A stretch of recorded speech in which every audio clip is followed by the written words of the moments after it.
Are you on? Are we on? Merry Christmas, everybody. Just wanted to let everybody know about these Yamaha Vino 125s with the no starting problems.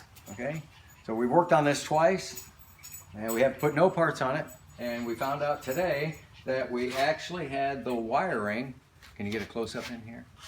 The wiring on the positive side of the battery was covered in a corrosive like goo that it took a sandpaper and a wire brush to get off. So right here, you got to make sure you keep you got to get that thing clean. So if you can back up now.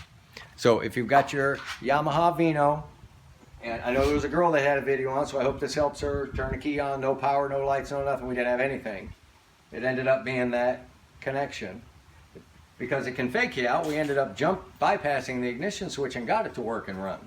But then it wouldn't work through any of the buttons. So kind of an unusual, weird Yamaha Vino, Reno, Las Vegas problem. Just kidding, folks. Oh, come on. Whatever.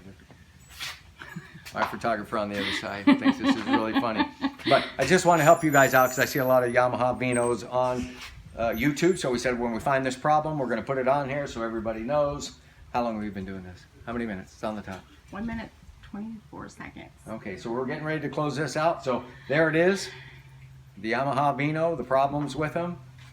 A corrosive goo actually covered up the factory wiring and the electricity failed. You could even use a test light and see power, but not have enough under load for everything to work. So just a heads up, there it is. We clean this up. We do it, turn it on. Boom. Boom, just like that. Just like that. Thank you.